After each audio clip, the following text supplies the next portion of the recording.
Isekai. Yes, that genre that has slowly, inexorably taken over anime, like some invasive army of wish-fulfillment teenagers armed with magic swords and entitlement. And don't give me that it's fresh and exciting nonsense. I've seen this concept recycled for decades. It's not new. Point to Doctor Who, point to Quantum Leap. Even older fantasy novels thrive on the idea of traveling to new worlds. Look no further than Wizard of Oz or Alice in Wonderland, encountering strange rules and surviving challenges outside one's mundane reality. That's the DNA of Isekai distilled into anime. But now, it's mass-produced, watered down, and shoved down the throats of anyone who dares scroll past a streaming platform for more than 5 minutes.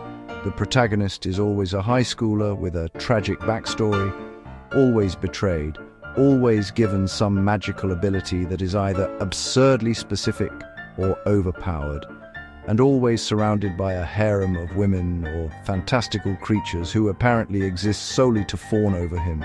Same formula, every single time. And yet, somehow, it's irresistible, even when you know exactly how it's going to play out. Welcome to the Snake Pit, where we're full of bile and venom.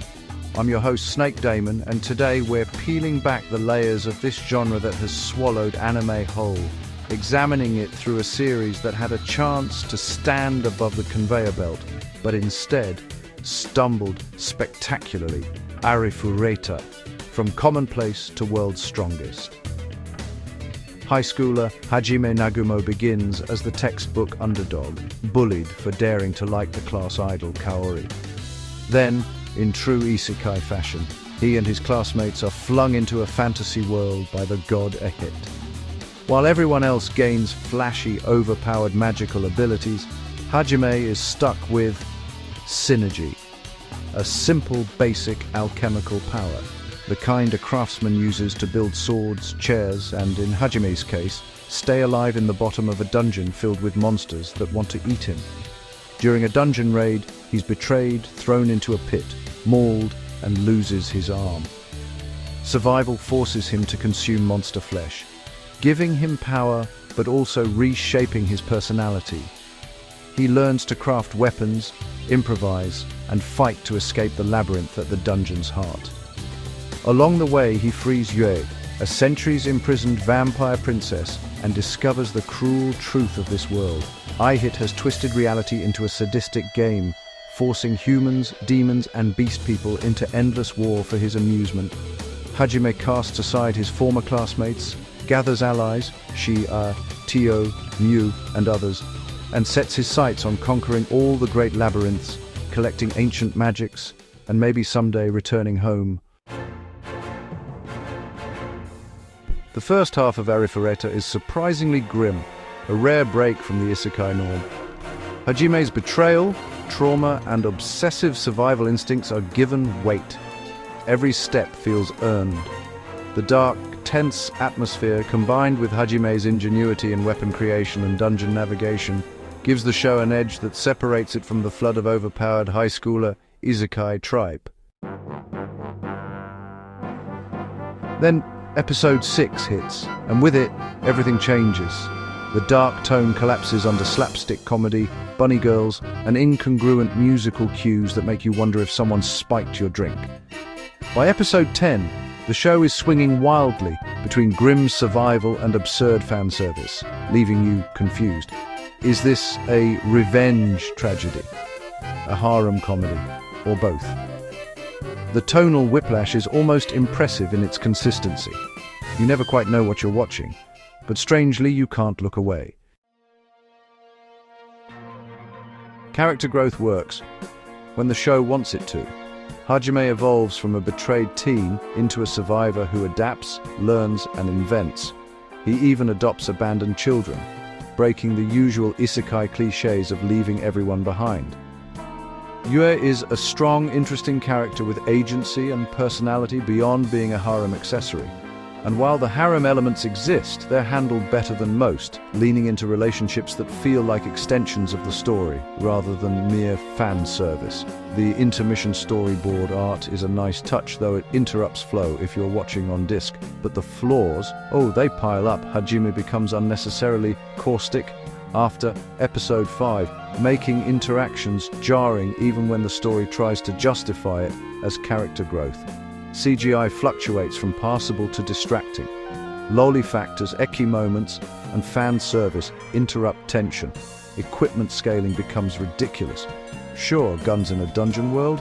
Fine. But motorcycles and Humvees? Really? Deus Ex Machina moments pop up, undermining stakes, and monster mechanics change mid-season, rendering the protagonist's carefully earned survival strategies inconsistent. It's the tonal equivalent of a bear trap. Dangerous, frustrating, and mildly insulting to the audience. Season 2 continues this chaotic formula while introducing Rose, expanding both the harem and the labyrinthine quest. I haven't touched it on streaming, life is finite, and with over 25,000 episodes on disc of stuff besides anime on my shelf, I'm not wasting my time or money on something that can just disappear until I absolutely must.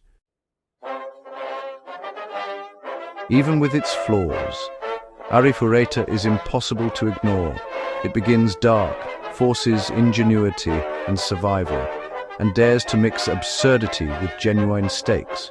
Hajime's journey embodies Isekai's promise and its failings. Inventive, chaotic, occasionally brilliant, but often buried under predictable tropes, fan service, and that classic tonal whiplash. Arifureta demonstrates the eternal appeal of Isekai. Humanity craves new worlds, challenges, and, well, power fantasies. Yet it also exposes the genre's greatest failings. Over-reliance on formulas, tonal inconsistency, and, honestly, an obsession with overpowered protagonists surrounded by adoring companions. The show's highs are elevated by Hajime's ingenuity, his resilience, and those rare moments of genuine suspense. The lows are magnified by bunny girl interludes, slapstick comedy, and, absurd equipment escalations. It's a microcosm of Isekai itself, potential, chaos, and squandered brilliance all rolled into one. Isekai will endure because people love the thrill of exploring new worlds and fantasizing about ultimate power. Arifureta is a monument to that thrill, messy, entertaining, frustrating, and, occasionally insightful. Every clever twist, meaningful character moment, and inventive dungeon escape is counterbalanced by harem antics, absurd power-ups, and musical interludes that, frankly, yank you right out of immersion. Thanks for dropping by the Snake Pit, where we thrive on untapped potential and lost opportunities. Don't forget to subscribe and hit that bell, like the video, and leave your opinions in the comments, where naturally I won't read them. Until next time, stay venomous.